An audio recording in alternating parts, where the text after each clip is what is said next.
ಸ್ನೇಹಿತರೆ, ಇವತ್ತು ನಾನು ಕ್ರಿಕೆಟ್ ಗ್ರೌಂಡ್ನಲ್ಲಿದ್ದೀನಿ. ಇಲ್ಲಿನ ಯುವಕರ ಅಭಿಪ್ರಾಯ ಏನಿದೆ, ಯಾರ ಕಡೆ ಒಲವಿದೆ ಅದು ಕೂಡ ತಿಳ್ಕೊಳ್ಳೋ ಕುತೂಹಲ. ಯಾಕೆಂದರೆ ಒಂದು ಕಡೆ ಸಮರ್ಥ ಇನ್ನೂ ಕೂಡ ಯಂಗ್ಸ್ಟರ್, ಇನ್ನೊಂದು ಕಡೆ ಅನುಭವಿ ರಾಜಕಾರಣಿನೂ ಕೂಡ ನಿಲ್ಲಿಸಿದ್ದಾರೆ. ಆದರೆ ಭಾಳಷ್ಟು ಜನರು ಸಮರ್ಥ ಬಗ್ಗೆ ಮಾತನಾಡಬೇಕಾದ್ರೆ ಇನ್ನೂ ಕೂಡ ಯುವಕ ಅನ್ನೋ ಚರ್ಚೆಗಳು ಬಂದಾಗ ಯುವಕರ ಅಭಿಪ್ರಾಯ ಏನು ಅನ್ನೋದು ಇಂಪಾರ್ಟೆಂಟ್ ಆಗುತ್ತೆ. ಸರ್ ನೋಡಿ, ನೀವು ಯುವಕರಿದ್ದೀರಿ, ಯುವಕರಿಗೆ ಕೊಟ್ಟಾಗ ಒಂದು ಅವಕಾಶ ಸಿಕ್ಕರೆ ಏನಾದರೂ ಬದಲಾವಣೆ ತರ್ಬೋದು ಅನ್ನೋ ಚರ್ಚೆಗಳು ಒಂದು ಕಡೆ. ಇನ್ನು ಅನುಭವ ಇಲ್ಲದಂಥ ವ್ಯಕ್ತಿ ಎಳಸು ಅನ್ನೋ ಪದಗಳು ಬೇರೆಯವರು ಪಕ್ಷದವರು ಬಳಸಿದಾಗ ಏನು ಅನ್ಸುತ್ತೆ ನಿಮಗೆ? ಅಥವಾ ಯಾರು ಗೆಲ್ಲಬೇಕು, ಯಾರಿಗೆ ಟಿಕೆಟ್ ಸಿಗಬೇಕು? ವೆಂಕಾಬಾಯಿ ಕಾಲೋನಿ ಅಂತ ನಮ್ಮದು ಹಳ್ಳಿಮರ ಸರ್ಕಲ್ ವೆಂಕಾಬಾಯಿ ಕಾಲೋನಿ ಅಂತ ನೋಡ್ರಿ. ಯಾರು ಬಂದ್ರೆ ಯಾರು ಬಿಟ್ರೆ ಏನು ಗೊತ್ತಿಲ್ಲ. ದಾಸಗರಪ್ಪ ನಾವು ಇಲ್ಲಿ ಓಟ್ ಹಾಕ್ತಿರೋದು ದಕ್ಷಿಣ ಭಾಗದಲ್ಲಿ ಏನು ನಿಂತಿದ್ದಾರೆ ಬಿಜೆಪಿ ಕ್ಯಾಂಡಿಡೇಟಿಂದ ದಾಸಗರಪ್ಪಕ್ಕಂತ ನಮ್ಮ ಟೀಮ್ ಎಲ್ಲ ನಾವು ಬಿಜೆಪಿಗೆ ಹಾಕ್ತಿರೋದು. ಓಕೆ, ಯಾಕೆ ಸಮರ್ಥ ಶ್ಯಾಮ್ನೂರು ಯಾಕೆ ಬೇಡ ಅಂತ? ಮುಂದಿನ ಪ್ರಕಾರ ಮುಂದಿನ ಥರ ಮಾತಾಡೋಣಂತ್ರಿ. ಇನ್ನೂ ಭಾಳ ಹೋರಾಡೋದೈತಿ. ದಾಸಗರಪ್ಪನ ನಾವು ಮಾಡ್ಬೇಕಂತ ಇದ್ದೀವಿ. ಚೆನ್ನಾಗಿ ಮಾಡ್ತಾರೆ ಅಥವಾ ಏನು ವಿಶ್ವಾಸ ಸರ್ ಅವ್ರ ಮೇಲೆ? ನಮ್ಗೆ ದಾಸಗರಪ್ಪ ಮಾಡಿಸ್ತಾರಂತ ಅದು ಪರ್ಸ್ನಲ್ ಸರ್, ಅದು ಪರ್ಸ್ನಲ್ ಸರ್. ಈಗ ಮಾತಾಡೋ ಅವಶ್ಯಕತೆ ಇಲ್ಲ ಅದು. ಇಷ್ಟು ವರ್ಷ ಕಾಂಗ್ರೆಸ್ ಇದ್ರೂ ಇಲ್ಲ, ಅದೇನು ಮಾತಾಡ್ತಿಲ್ವಾ? ಅದಕ್ಕೋಸ್ಕರ ಇವಾಗ ಎಲ್ಲ ಥರದ ಸ್ಟೇಡಿಯಂಗಳು ಎಲ್ಲ ಆಗ್ತಿದಾವೆ. ಇಲ್ಲಿ ಎಲ್ಲೆಲ್ಲೋ ಒಂದೊಂದು ಅದಾವೆ. ನಾವು ಈ ಪಿಚ್ಗಳಿಗೆ ಯಾಕೆ ಬಂದು ಆಡಬೇಕಾಗಿತ್ತು? ಮತ್ತೆ ಇಲ್ಲಿ ಕೆಲಸ ಆಗಿಲ್ಲ ಅನ್ನೋ ನಿಮ್ಮ ಅಭಿಪ್ರಾಯ? ನೀವು ಯಾರಿಗೆ ಓಟ್ ಕೊಡ್ತೀರಾ? ಬಿಜೆಪಿ. ದಾಸಗರಪ್ಪಗೆ ಕೊಡ್ತೀವಿ ಸರ್. ಬಿಜೆಪಿ ದಾಸಕರಿಯಪ್ಪ ಅವರಿಗೆ. ಸರ್ ನೀವು? ನಾವು ದಾಸಗರಪ್ಪಗೆ ಹಾಕೋದು. ಸರ್ ಯಾಕೆ ಅಂದ್ರೆ ಮುಂದೆ ಇವಾಗ ಕಾಂಗ್ರೆಸ್ ಅವ್ರಿಗೆ ಇಷ್ಟು ದಿನ ಓಟ್ ಹಾಕಿದ್ವಿ, ಅವ್ರು ಏನು ಕೆಲಸ ಮಾಡಲಿಲ್ಲ ಅಂತ ಒಂದು ಸ್ವಲ್ಪ ನಮ್ದೇ ಅಭಿಪ್ರಾಯ. ಇವಾಗ ಅವ್ರಿಗೊಂದು ಚಾನ್ಸ್ ಕೊಟ್ಟು ನೋಡಿದ್ರೆ ಅವರು ನೋಡೋಣ ಅಂತ ನಾವು ಮಾಡಿಸಿದ್ರೆ ಅವಾಗ ನಾವು ಅವ್ರು ಮತ್ತೆ ಕಂಟಿನ್ಯೂ ಅವ್ರಿಗೆ ಒಂದು ಹೊಸ ಅಲೆ ಬರಲಿ ಅಂತ, ಈ ಬಾರಿ ಒಂದು ಹೊಸತನ ಇರಲಿ ಅನ್ನೋ ಉದ್ದೇಶದಿಂದ ಅವ್ರಿಗೆ ನಾವು ಓಟ್ ಹಾಕ್ಬೇಕಂತ 6 ಬಾರಿ ಅವ್ರಿಗೆ ಒಂದು ಚಾನ್ಸ್ ಕೊಡೋಣ. ದಾಸಗರಪ್ಪರಿಗೆ ನೋಡೋಣ ಅವ್ರು ಹೆಂಗಿದಾರ ಅಂತ ನೋಡೋಣ. ಅವ್ರಿಗೆ ಒಂದು ಚಾನ್ಸ್ ಕೊಡೋಣ.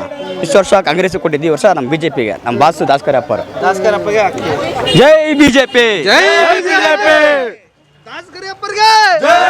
ದಾಸಗರಪ್ಪರಿಗೆ ಅದು ಹೆಂಗೆ ಬರ್ತೈತಿ ಹೇಳೋಕ್ಕಾಗಲ್ಲ. ಹೌದ್ರಾ? ಇಲ್ಲಿ ದುಡ್ಡು ಇಂಪಾರ್ಟೆಂಟ್ ಅಲ್ಲ, ಇಲ್ಲಿ ಏನು ಕೆಲಸನೂ ಆಗಿಲ್ಲ. ಇದು ನಮ್ಮ ಸರ್ಕಾರ ಬಂದರೆ ಏನೋ ಮಾಡ್ತೀನಿ ಅಂತ ಹೇಳಿದ್ರು. ಸರ್ಕಾರ ಬಂದು 2 ವರ್ಷ ಆದ್ರೂ ಏನು ಕಿತ್ತಾರ್ಕೊಂಡಿಲ್ಲ. ಹೌದ್ರಾ? ಒಂಚೂರು ಏನು ಕೆಲಸ ಮಾಡಿಲ್ಲ. ಇನ್ನು ಮುಂದೆ ಏನಾರ ಮಾಡ್ತಾರ ಬಿಡ್ತಾರ ದೇವ್ರಿಗೆ ಗೊತ್ತದು. ಏನಪ್ಪ ಈಗ ಸ್ವಲ್ಪ ಮನುಷ್ಯನ ಬಗ್ಗೆ ಏನೈತೆ ಅಂದರೆ ಸ್ವಲ್ಪ ಡೌಟ್ ಐತೆ ಕಾಂಗ್ರೆಸ್ಸಿನ ಬಗ್ಗೆ. ಈಗ ಹೇಳೋಕ್ಕಾಗಲ್ಲ ಏನಾಗ್ತತಿ ಏನಿಲ್ಲ ಅಂತೇಳಿ. ಇಷ್ಟು ಬಾರಿ ಗೆದ್ದಿರೋದು ಬರೀ ದುಡ್ಡಿನ ಅಲೆ ಮೇಲೆ ಅಂತ ಹೇಳ್ತಾರೆ ಅಥವಾ ಕೆಲಸದ ಪ್ರಭಾವ ನೋಡ್ಕೊಂತ ಕೆಲಸದ್ದು ಆಗಿದೆ ಅಂತ ಹೇಳ್ತೀರಿ? ಕಾಂಗ್ರೆಸ್ ಕೆಲಸ ಈ ಕಡೆ ಇಲ್ಲಿ ಗೆಲ್ಸಿದ್ರಿ ಇಷ್ಟು ವರ್ಷಗಳ ಕಾಲ, ಇಲ್ಲಿ ಏನೇನು ಮಾಡಿಲ್ಲ. ಹಾಗೆ ಸಣ್ಣ ಪುಟ್ಟ ಕೆಲಸ, ರೋಡಿನ ಕೆಲಸ ಬಿಡ್ರಿ, ಮಾಮೂಲಿ ಕೆಲಸ, ರೋಡಿ ಚರಂಡಿ ಅದೆಲ್ಲ. ಇಲ್ಲಿ ಏನು ಇಂಪ್ರೂವ್ಮೆಂಟ್ ಆಗಿದೆ? ಇದು ಆಸ್ಪತ್ರೆ ನೋಡ್ರಿ, ಇದು ಕಟ್ಟಿ ಒಂದು 18-20 ವರ್ಷ ಆಯ್ತು. ಅದು ಇಂಪ್ರೂವ್ಮೆಂಟ್ ಮಾಡಿದ್ರೆ ಆಗ್ತಿತ್ತು, ಇಂಪ್ರೂವ್ಮೆಂಟ್ ಮಾಡಿಲ್ಲ. ಇಲ್ಲಿ ಜನಗಳಿಗೆ ಆಸ್ಪತ್ರೆ ಕಾಲೇಜಿಂದ ಸ್ವಲ್ಪ ತೊಂದರೆ. ಏನಾರ ಆದರೆ ಅವ್ರು ಏನಾರ ಮಾತು ಕೊಟ್ಟರೆ ಏನಾರ ಮಾಡ್ಬೋದು. ಡಿಸೈಡ್ ಮಾಡಿದ್ರಿ ಯಾರಿಗೆ ಓಟ್ ಕೊಡಬೇಕು ಅಂತ? ಇದು ಅನುಮಾನ ಐತ್ರಿ ಜನಗಳ ಒಳಗೆ.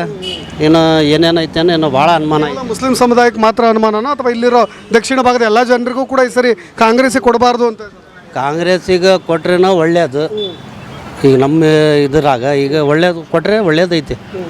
ಇನ್ನು ಜನಗಳು ಮನ್ಸಾಗ ಏನೇನೈತಿ ಇನ್ನೂ ಹೇಳೋಕ್ಕಾಗಲ್ಲ. ಬಟ್ ಏನಾಗ್ಬೋದು, ಗೆದ್ದರೆ ಯಾವುದೇ ಅಭ್ಯರ್ಥಿ ಗೆದ್ದರು ಎಷ್ಟು ಮತಗಳ ಅಂತರದಿಂದ ಗೆಲ್ಲಬಹುದು? ಇಲ್ಲಿ ನೋಡ್ರಿ, ಯಾರ ಗೆದ್ದಲಿ ಹೆಚ್ಚು ಕಮ್ಮಿ ಒಂದು 15-20 ಸಾವಿರ ಮೇಲಾದರೆ ಯಾವ ಅಭ್ಯರ್ಥಿ ಗೆಲ್ತಾರೆ ಅಂತ ಹೇಳೋದು? ಕಾಂಗ್ರೆಸ್ ಸಮರ್ಥ ಶ್ಯಾಮ್ನೂರ್ ಅವರು 20,000 ಮತಗಳ ಅಂತ ಗೆಲ್ತಾರೆ ಸರ್. ಡೌಟ್ ಐತ್ರಿ. ದಾಸಕರಿಯಪ್ಪ ಅವ್ರ ಪ್ರಭಾವ, ಅವರು ಇಂಪ್ಯಾಕ್ಟ್ ಮಾಡ್ತಾರೆ, ಫೈಟ್ ಕೊಡ್ತಾರೆ? ಇಲ್ಲ, ಕೊಡಲ್ಲ, ಫೈಟ್ ಮಾಡಲ್ಲ. ಕಷ್ಟ ಇದೆ ಸರ್. ಕಾಂಗ್ರೆಸ್ಗೆ ದಾಸಕರಿಯಪ್ಪ ಅವ್ರನ್ನ ಫೈನಲ್ ಮಾಡಿದ್ದು ಅಥವಾ ಬೇರೆಯವ್ರು ಯಾರು ಮಾಡ್ಬೇಕಿತ್ತು ಅಂತ ಅನ್ಸುತ್ತಾ ಅಥವಾ ಫಿಟ್ ಇದ್ದಾರೆ ಅನ್ಸುತ್ತಾ ನಮ್ಗೆ ಅಭ್ಯರ್ಥಿ? ಕಾಂಗ್ರೆಸ್ ಮಾಡೋದು. ನಮ್ಮ ಜನಗಳಿಗೆ ಸೀಟ್ ಕೊಡ್ತೀನಿ ಅಂತ ಹೇಳಿದ್ರು ಕೊಟ್ಟಿಲ್ಲ. ಆದ್ರೆ ನಮ್ಮ ಜನಗಳಿಗೆ ಖುಲ್ಲಾ ಮಾತು, ಅದ್ರಾಗೇನು ಮುಚ್ಚಿಡೋದೇನಿಲ್ಲ. ಕೊಡ್ತೀನಿ ಅಂತ ಹೇಳಿದ್ರು ಕೊಟ್ಟಿಲ್ಲ. ಇನ್ನು ಮುಂದೆ ನಮ್ಮ ಜನಗಳಿಗೆ ಮನಸ್ಸಿನಾಗ ಇನ್ನೂ ಡೌಟ್ ಐತ್ರಿ, ಹೇಳೋಕ್ಕಾಗಲ್ಲ. ಆದ್ರೆ ಒಂದು ಪಕ್ಷ BJPಗೆ ತರೋದು ಚಾನ್ಸಸ್ ಐತೆ, ಹೇಳೋಕ್ಕಾಗಲ್ಲ. ಮುಸಲ್ಮಾನರು BJPಗೆ ಓಟ್ ಹಾಕ್ತಾರೆ ಅನ್ಸುತ್ತೆ?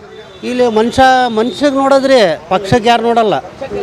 ನಮ್ಮ ಮನುಷ್ಯ ಚೆನ್ನಾಗಿತ್ತು ಅಂದರೆ ಹಾಕೋದೆ, ಅದ್ರಾಗೇನೈತೆ. ದಾಸಕರಿಯಪ್ಪ ಅವ್ರು ಚೆನ್ನಾಗಿಲ್ಲ, ಅವರು ಪರವಾಗಿಲ್ಲರಿ. ಅವ್ರು ಸ್ವಲ್ಪ ಪರವಾಗಿಲ್ಲ. ಈ ಕಡೆಗೆ ಬಂದು ಏನು ಮಾತಾಡ್ತಿಲ್ಲ ಅವರು.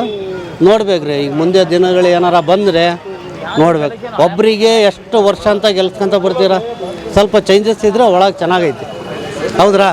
ಚೇಂಜಸ್ ಇರ್ಬೇಕು ಮನುಷ್ಯನಿಗೆ. ಒಂದು ಹೊಸತನ ಬೇಕು ಅಂತ. ಈಗ ಎರಡೂವರೆ ವರ್ಷ ಐತಿ ಇದನ್ನ, ಅದ್ರ ಒಳಗೆ ಏನಾರ ಆಗ್ಬೋದು. ಚೇಂಜಸ್ ಮಾಡಿದರೆ ಇವ್ರು ಹೆಂಗೆ ಮಾಡ್ತಾರೋ ಅವ್ರು ಹೆಂಗೆ ಮಾಡಿದ್ರು ಅಂತೇಳಿ ಗೊತ್ತಾಗ್ತದೆ ನೋಡೋಣ.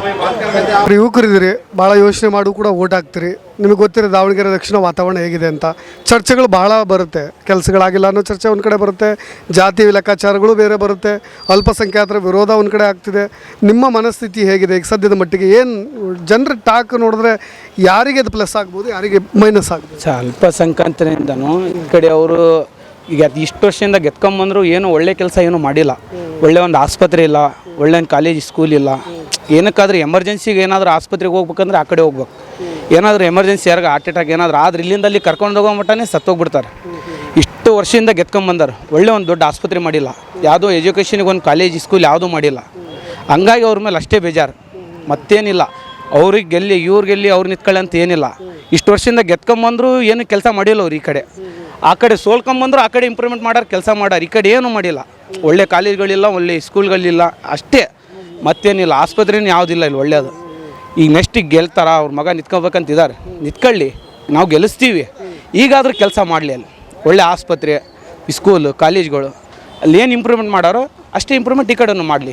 ಅದೇ ನಿರೀಕ್ಷೆ, ಅದೇ ಭರವಸೆಗಳ ಮೇಲೆ ಓಟ್ ಹಾಕೋದಕ್ಕಿಂತ ಒಂದು ಹೊಸತನಕ್ಕೆ ಶ್ರೀನಿವಾಸ ದಾಸ್ ಕರಿಯಪ್ಪ ಅವ್ರಿಗೆ ಕೊಡೋಣ ಅನ್ನೋ ಮನಸ್ಥಿತಿ ಇದೆಯಾ ಇಲ್ಲಿ ಜನಕ್ಕೆ? ಏನಾರು ಆ ಥರ ಯೋಚನೆ ಮಾಡ್ತೀವಿ ಸರ್, ಕೊಡೋಣ, ಇದೇ ಇಲ್ಲ ಅಂತಿಲ್ಲ. ಕೆಲಸ ಯಾರು ಮಾಡ್ತಾರೋ ಅವ್ರಿಗೆ ಇದು ಮಾಡಿ, ಈಗ ಇನ್ನೊಂದು ಅವಕಾಶ ಕೊಡೋಣ ಅಂತ ನಾವು. ಯಾರಿಗೆ? ಇವರಿಗೆ ಶಾಮನೂರು ಕುಟುಂಬಕ್ಕೆ ಮತ್ತೊಂದು ಅವಕಾಶ ಕೊಡೋಣ. ಈಗ ನಮ್ಮ ಅಲ್ಪಸಂಖ್ಯಾತರಿಗೆ ಕೊಡೋಕ್ಕಿಂತನೂ ಇವ್ರ ಟಿಕೆಟ್ ಇವ್ರಿಗೆ ಸಿಕ್ಕಿತ್ತೆ, ಗೆಲ್ಲಿಸ್ತೀವಿ. ಇಷ್ಟು ವರ್ಷ ಆದ್ರೂ ಕೆಲಸ ಮಾಡಿಲ್ಲ, ಈಗಾದ್ರೂ ಒಂದು ಸ್ವಲ್ಪ ಕೆಲಸ ಮಾಡಲಿ. ಒಳ್ಳೆ ಒಂದು ಆಸ್ಪತ್ರೆ, ಈಗ ನೋಡಿರಿ ಎಮರ್ಜೆನ್ಸಿ ಏನಾದರೂ ಆಸ್ಪತ್ರೆಗೆ ಹೋಗ್ಬೇಕನ್ನಾದ್ರೆ ಇಲ್ಲಿಂದ ಆ ಕಡೆ ಹೋಗಕ್ಕೆ ಅರ್ಧ ಗಂಟೆ ಟ್ರಾಫಿಕ್ ಇಲ್ಲ ಅಂದರೆ. ಏನಾದರೂ ಎಮರ್ಜೆನ್ಸಿಗೆ ಭಾಳ ಜನ ಸತ್ತೋಗ್ಬಿಟ್ಟಾರೆ, ಅಲ್ಲಿಗೆ ಹೋಗೋ ಆಸ್ಪತ್ರೆಗೆ ಹೋಗೋ ಮುಂಚೆನೇ ಸತ್ತೋಗ್ಬಿಟ್ಟಾರೆ. ಯಾವ ಒಳ್ಳೆ ಆಸ್ಪತ್ರೆ ಇಲ್ಲ ಇಲ್ಲಿ. ಇಷ್ಟು ವರ್ಷ ಗೆದ್ಕೊಂಬಂದ್ರು ಒಂದು ದೊಡ್ಡ ಆಸ್ಪತ್ರೆ ಯಾವುದು ಮಾಡಿಲ್ಲ ಅವ್ರ ಕಡೆಯಿಂದ. ಅಷ್ಟೇ, ಈಗಾದ್ರೂ ಗೆದ್ದು ಏನಾದರೂ ಒಂದು ಒಳ್ಳೆ ಆಸ್ಪತ್ರೆ, ಎಜುಕೇಷನಿಗೆ ಒಂದು ಕಾಲೇಜ್ಗಳು, ಸ್ಕೂಲ್ಗಳು ಮಾಡಲಿ ಅಂತ ಅಷ್ಟೇ, ಮತ್ತೇನಿಲ್ಲ. ಎಲ್ಲ ಒಂದು ಕಡೆ ಹಿಂದ ಸಮಾಜ ಈ ಸರಿ ಭಾಳ ಕಟ್ಟುನಿಟ್ಟಾಗಿ ನಿಂತ್ಕೊಂಡು BJP ಓಟ್ ಹೊಡೆಯುತ್ತೆ ಅನ್ನೋ ಥರದ ಡೌಟ್ಸ್ ಇಲ್ಲ? ಆ ಥರದ್ದು ಏನಿಲ್ಲ ಸರ್, ಗೆಲ್ತಾರೆ. ಟಿಕೆಟ್ ಅಲ್ಪಸಂಖ್ಯಾತರಿಗೆ ಕೊಡ್ಬೇಕಂತ ಒಂದು ಆಸೆ ಇತ್ತು, ಇರಲಿ. ಇನ್ನೊಂದು ಅವಕಾಶ ಅವ್ರಿಗೆ ಮಾಡಿಕೊಡೋಣ, ಈಗಾದರೂ ಸ್ವಲ್ಪ ಕೆಲಸ ಮಾಡಲಿ ಅಂತ ಅಷ್ಟೇ. ಕೆಲಸ ಮಾಡ್ತಾರಂತ ಅಷ್ಟೇ. ಕೊಟ್ಟಿದ್ರೆ ಒಳ್ಳೆ ಇದು ಇರೋದು ಸರ್, ಬಟ್ ಆಯ್ತಲ್ಲ ಸ್ಪಂದಿಸ್ತಿರೋದು ಈ ಯುವಕ ಏನು ಗೊತ್ತಿದೆ, ಏನು ಕೇಳಿದ್ರು ಅಪ್ಪಾಜಿ ಕೇಳಬೇಕು, ಅಮ್ಮಂಗೆ ಕೇಳಬೇಕು ಅಂತಾರೆ. ಯುವಕಿಗೆ ಹೆಂಗೆ ಕೊಟ್ಟರು? ಏನು ಇದಿದೆ, ಏನು ಬೆಳವಣಿಗೆ ಇದೆ, ಎಷ್ಟು ಓಟ್ ಆಗಿದೆ, ನಾನು ಹೆಂಗೆ ಕೊಟ್ಟರು? ಫ್ಯಾಮಿಲಿ ಅಷ್ಟೇ ರಾಜಕೀಯ ಹಿನ್ನೆಲೆ, ಆತ ಎಲ್ಲೂ ಕೂಡ ರಾಜಕೀಯದ ಅನುಭವ ಇಲ್ಲ. ಅನುಭವ ಇದೆ, ಮಲ್ಲಿಕಾರ್ಜುನಿಗಿದೆ, ಅದು ಓಕೆ. ಅಮ್ಮರಿಗಿದೆ, ಮಗಗೆ ಕೊಡೋಂಥ ಕ್ಯಾಂಡಿಡೇಟ್ ಕೊಡೋದ. ಈಗ ಅಜಯ್ ಕುಮಾರ್ ಕೊಟ್ಟರು, ಅವ್ರಿಗೆ ವ್ಯಾಲ್ಯೂ ಇದೆ, ಒಂದು ಇದೆ. ನಮಗೆ ದಾಸ್ ಕರಿಯಪ್ಪ ಕೊಟ್ಟಿದ್ದು ಇಷ್ಟನೇ ಇಲ್ಲ. BJPಯಿಂದ ಕಾಂಗ್ರೆಸ್ಸಿಂದ ಇವ್ರಿಗೆ ಕೊಟ್ಟಿದ್ದು ಇಷ್ಟ ಇಲ್ಲ. ಮಲ್ಲಿಕಾರ್ಜುನ್ ಅವರು ಒಳ್ಳೆಯರು, ವ್ಯಕ್ತಿವೇ ಒಳ್ಳೆಯರು, ಮೇಡಮ್ ಅವರು ಒಳ್ಳೆಯರೇ, ಬಟ್ ಐತಲ್ಲ ಮಗು ಕೊಟ್ಟಿದ್ದು ಅದು ಇಷ್ಟ ಆಗಲಿಲ್ಲ. ಪ್ರಭಾ ಮಲ್ಲಿಕಾರ್ಜುನ್ ಅವರು B ಫಾರಮ್ ಬರೋಕ್ಕಿಂತ ಮುಂಚೆ ಅವ್ರು ಕೊಟ್ಬಿಟ್ಟಿದ್ದಾರೆ. ಇವಾಗ ಅದ್ರ ಬಗ್ಗೆ ಆಯ್ತಲ್ಲ ಆಪೇಕ್ಷಣೆ ಇದು ಮಾಡಿದ್ದಾರೆ. DK ಶಿವಕುಮಾರ್ ಅವರು, ಸಿದ್ದರಾಮಯ್ಯ ಅವರು ಇದು ಮಾಡಿದ್ದಾರೆ, ಸುರ್ಜಿವಾಲ ಅವರು ಬಂದಿದ್ದಾರೆ. ಇದ್ರ ಬಗ್ಗೆ ನೀವೇನು ಪರಿಣಾಮ ತಗೊಂತೀರಾ? ಕೊಡೋಕ್ಕಿಂತ ಮುಂಚೆ ಏನು ತಗೊಂತೀರಾ? ಈ B ಫಾರಮ್ ಇನ್ನೂ ಬಂದೇ ಇಲ್ಲ, ಅದು ಏನಕ್ಕೆ ಕೊಡ್ಬೇಕಾಗಿತ್ತು? ಬಂದಾದ್ಮೇಲೆ ಕೊಟ್ಟಿದ್ರೆ ಅದು ಒಂಥರ ಲೆಕ್ಕ ಆಗೋದು. ಇವಾಗ ಕೊಟ್ಟಿದ್ದಾರೆ, ಇವಾಗ ಅವ್ರು ತಪ್ಪ ಅನ್ನಿಸ್ತತೆ. ನನಗಿನ್ನ ಮುಂಚೆ ಇವ್ರು ಮಾಡಿದ್ದಾರೆ ಅಂತಂತ ಕೆಲಸ ಇವ್ರಂತ ಹೇಳ್ತಾರೆ, ಇದು ತಪ್ಪು ತಾನೇ. ಆದ್ರೂ ಅವರು ಸಮರ್ಥವ್ರಿಗೆ ನಾವು ಓಟ್ ಹಾಕೋದಂತೂ ಪ್ರಾಂಪ್ಟ್ ಇಲ್ಲ ಅಂತ ಅನ್ನಂಗಿಲ್ಲ. ಆದರೂ ಐತಲ್ರ ಅವರು ಪ್ರಾಂಪ್ಟ್ ಆಗೈತಲ್ರ, ಏನು ಮಾಡಬೇಕಾಗಿತ್ತು ಅಂತಂದರೆ ಐತಲ್ರ B ಫಾರಮ್ ಬರೋಕ್ಕಿಂತ ಮುಂಚೆನೇ ಅವ್ರು ಕೊಡೋಕೆ ಹೋಗ್ಬಾರ್ದಾಗಿತ್ತು. ಬಂದಾದ್ಮೇಲೆ ಕೊಟ್ಟಿದ್ರೆ ಐತಲ್ರ ಅವ್ರಿಗೆ ಒಂದು ಓಪ್ ಇರೋದು. ಹೌದಂತೀರಲ್ಲ ಅಂತೀರ? ಇವಾಗ ಏನಾಗ್ತದೆ ಗೊತ್ತಾ, ಇವ್ರ ಬಗ್ಗೆ ಮಿಸ್ಅಂಡರ್ಸ್ಟ್ಯಾಂಡಿಂಗ್ ತಿಳ್ಕೊಂತಾರೆ. ನಮ್ಕಿಂತ ಮುಂಚೆ ಇವರೇ ಮುಂದುವರೆದ್ಬಿಟ್ಟಿದ್ದಾರೆ ಅಂತಂದು. ಇವಾಗ ಅಜಂತ್ನಗರ್ ಸರ್ಕಲ್ಗೆ ಹೋದ್ರು, ಅಹಮದ್ನಗರ್ ಸರ್ಕಲ್ಗೆ ಹೋದ್ರು, ಭಾಷಾ ನಗರಕ್ಕೆ ಹೋದ್ರು ಐತಲ್ರ, ಎಲ್ಲರೂ ನಮಗೆ ಬೇಕಾದಿರೋರೆ. ನನ್ನ ಹತ್ರ ಕೆಲಸ ಮಾಡೋರು ಇದ್ದಾರೆ, ಎಲ್ಲರೂ ಬೇಕಾಗಿರೋರು ಇರ್ತಾರೆ. ಇಲ್ಲಿ ಬಂದರೆ ಐತಲ್ರ, ನಾವು ಗಾಡಿದು ಯಾವ್ದನ್ನ ಸ್ಟ್ಯಾಂಡ್ ನಾವು ಇಲ್ಲಿಂದ ಮೆಟಲ್ ಹಾಕೊಂಡು ಹೋಗ್ಬೇಕು ಅಂತಂದ್ರೆ ಐತಲ್ರ, ಇವರೆಲ್ಲರೂ ನಮಗೆ ಬೇಕಾಗಿರೋರೆ. ಇವು ಬೊಂಬು ಬಜಾರ್ಗೆ ಹೋಗ್ತೀರಾ, ನಮ್ದೆಲ್ಲರೂ ನಮಗೆ ಬೇಕಾಗಿರೋರೆ. ಇವ್ರು ಮಾಡಿದ್ರೆ ನಮಗೆ ತಪ್ಪು ಅನಿಸ್ತತಿ. ಆದರೆ ಐತಲ್ರ ಏನಾಗ್ತತೋ ಗೊತ್ತಿಲ್ಲ. ಹೈಕಮಾಂಡ್ ಏನು ನಿರ್ಧಾರ ಮಾಡ್ತಾರೆ, ಏನು ಆಗ್ತತೋ ಗೊತ್ತಿಲ್ಲ. ನಿರ್ಧಾರ ಮಾಡಾದ್ಮೇಲೆ ಇದು ಮಾಡ್ತತಿ. ಸಮರ್ಥವ್ರಿಗೆ ಕೊಟ್ಟಿರೋದು ಕರೆಕ್ಟು, ಆದರೆ ಐತಲ್ರ ಯವನಸ್ ಹುಡುಗ, ಇನ್ನು ಯೂತ್ಸು, ಆದರೆ ನಿಭಾಯಿಸ್ಕೊಂಡು ಹೋಗೋಕೆ ಅವ್ರ ಕೆಪಾಸಿಟಿ ಐತೋ ಇಲ್ಲೋ ಅನ್ನೋದು ಗೊತ್ತಾಗಲ್ಲ. ಅದು ಗೊತ್ತಾಗಲ್ಲ ಅಷ್ಟೇ. ಇವಾಗ ಐತಲ್ರ ತಂದೆ ತಾಯಿ ಮಾತು ಕೇಳಿ ಐತಲ್ರ ಇವೆಲ್ಲ ಅವ್ರು ಮಾಡ್ಬೇಕಾಗ್ತೈತಿ. ಇವಾಗ ಅವ್ರು ನಿಭಾಯಿಸ್ಬೇಕದು ಯಾವ ಥರ ಏನು ಹೆಂಗೆ ಅಂತಂದ್ರೆ ರಾಜಕೀಯದಾಗ ಫಸ್ಟ್ ಐತಲ್ರೆ ಎಂಟ್ರೆನ್ಸ್ನಾಗ ಯಾರಿಗೂ ಗೊತ್ತಿರಲ್ಲ ಯಾವ ಥರ ಇರಬೇಕು ಏನಿಲ್ಲ ಅಂತಂತಂದು.